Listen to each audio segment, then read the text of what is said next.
According to the text that was presented to us in this case study here, a few questions have been asked, ones that you would like me to answer. The first one being is, what is the place of religion in the workplace? Should it be allowed to practice? And why or why not? Simply, yes and no. I'm a firm believer that a workplace should go and be a place of work and not of religion. Same with being of the state, and same with personal everyday life. This is a personal belief. I completely understand if somebody wants it to be part of their religion, and seeing as how this seems to go and state more opinion-based things and not really an argument, I shall do it as such. It can go and lead to complications, that being with Title VII and people feeling included and excluded. While I do believe that religion should be going to be practiced, it should go and be practiced individually and not within and in between people. Whether or not it is my own faith. I am Roman Catholic, to be completely honest, and if somebody was to come to me and to go and invite me to a prayer session, I'd refuse outright because it's absolutely illegal. You should not be allowed to force it upon other people, and likewise. Now, I understand that people go and deem that you can make the argument that, well, a person's not required to go and be part of this prayer thing if it's an invitation, but a person can go and feel obligated if it is from someone higher up. Again, I believe it's 100% okay for a person to go and wear a ring, like I'm wearing now, piece of jewelry, to go and openly declare that their religion, and to wear the garb as in stated in the AutoZone case, but must stick within the guidelines as stated within the company policy, especially if the company is a public-run organization. I do understand that Hobby Lobby was made an exception to this rule with the contraception, which makes sense, but also irks me a bit personally. Do I think the organization should be asked? Should be asked about people's religious beliefs and practices? Again, that's a yes and no. I believe that it should not go and be extremely in-depth, but should be relatively vague. I am a firm believer in the ask, don't tell, but I know that goes and leads to still people feeling segregated. I don't believe there's any perfect way to go and pursue this. It's just something that has to be done. When I would go about doing it, would go and be a request to go and have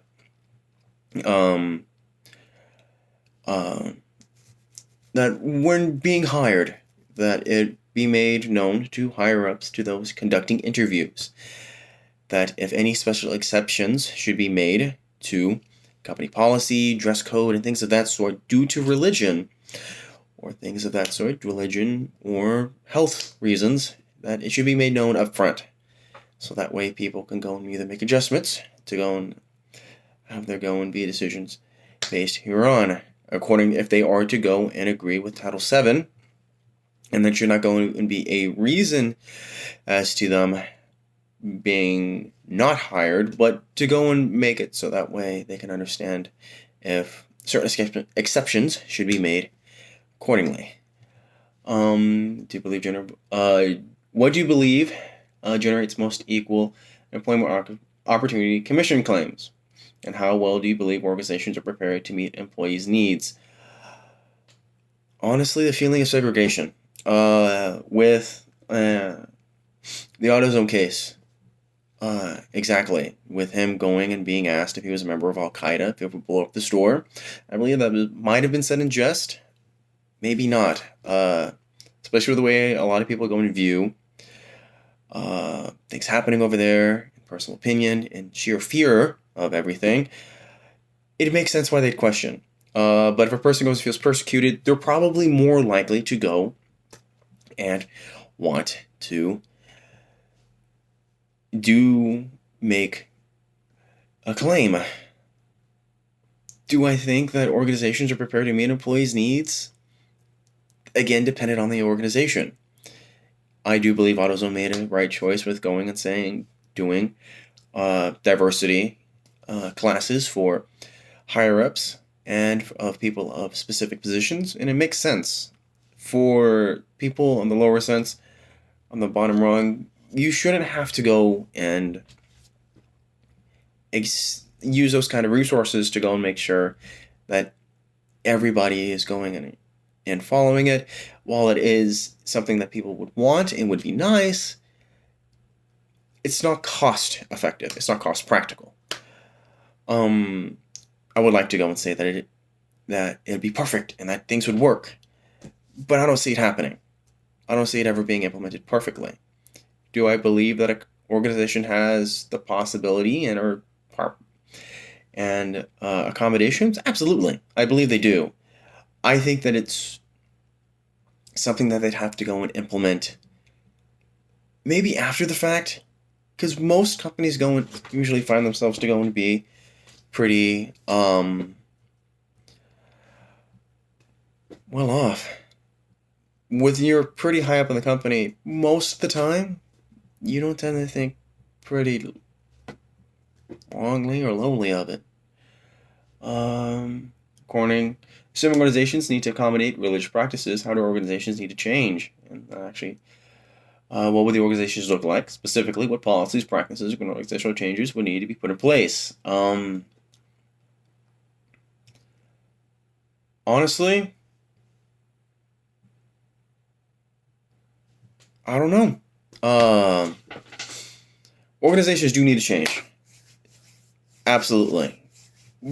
But I believe that if an organization is to be extremely inclusive and to go and be accepting of all cultures, it's not so much a organization thing as it is an employee thing and a mindset thing. So you could argue that they go and they should have more diverse cultural classes for higher ups. Make it a mandatory thing. Hey, you're going to run across people who go and look different than you, act different than you, have big, massive beards, have turbans on, yada, yada, yada. Wears garb that only reveals the eyes. It would be nice to go and say that that's work and that'd be cost effective. Again, the cost of it all. Not all money, not all, there's not enough money in the world to go make sure that can go and happen. I do believe that if this thing is to go and be implemented correctly and quickly, companies should probably have a one warning policy. You give it one warning, and if another claim is filed, while you are able to go and dispute said claim, understand that if it is found that you are guilty both times, that you're immediately fired. That would be my way of implementing it. The sad part is that it'd be extremely scary. And the simple risk of going and upsetting somebody might go and have people go and believe that more allegations will be going to be made. I've run into many people who go and feel as if they're persecuted simply asking questions or stating your religious belief. Sadly, I have to go and say that I've been one of them. Really, I shouldn't have been, in hindsight. I believe that if organizations were to go and accommodate every religious practice and make sure that everything is done by the book and really, really nice and straight and narrow like that, higher-ups would be scared. And for good reason. For fear of termination. And the question is, while, don't get me wrong, a company should be very accommodating of religious practices, there's a very thin line between your very much accommodating and a little overbearing. You have to make sure that both the people who go and feel as if they're not being accommodated are able to take steps to go make sure that things are done so that way they can go feel better, but not cross the line to where it's able to go and be taken advantage of. If I do believe that it go and be quite a scary place for people of higher ups, and they'd be genuinely scared, and I understand. Um, I really would. Do I believe that somebody could go and take advantage? Absolutely. Do I believe that somebody wouldn't? Maybe. Do I believe that people would be scared? Most definitely. I don't see any reason why a person would not be scared at the thought of termination, especially if you enjoy working at the position that you're at. Um, do I personally integrate faith into my work? I kind of answered this in the first question. No, I don't. Um, HEB is a known Christian organization, so I'm allowed to wear my ring, and I carry around a locket that has uh, the Serenity Prayer on it that I keep hidden. But I don't go and flaunt it at all. I don't. I find that to be wrong, personally. In sort of a religious text, I'm a very much a believer in Christ's teaching of if you want to go and show your faith, do it in an enclosed place, kneel, and do it between you and him. Now, I'm a firm believer that if you are of Christian or Catholic faith, that you are to go and convert as you're supposed to be called to. I just believe that the way to best convert is to lead through example and not through barking through someone's ear and saying, you should do this because God says so, kind of thing. It can be quite scary to people who go and are not Christian religion at all, to be honest, or maybe even Muslim. Most definitely Muslim. But I just don't want to be the person going and barking in my neighbor's ear saying that what they're doing is wrong because they're not Christian and or Catholic. They need to do this or that. Now, of course, this is an over-exaggeration, but I'm hoping I'm getting my point across. That if I want to go and convert, I'm going to live my way through Christ. It's going to be through me. It's going to be inside. My heart's going to be burning for him. And when somebody goes and sees it, somebody goes and says, hey, you're acting this way. I appreciate that. Why do you do it? I'll point to him. I'll be the example. I'll be the compass that leads him over there. But a compass isn't loud. A compass will continually point in the direction. It's not always perfect. It's magnetic north, not true north. It's up to somebody else to find the way. True north. I'm only a man.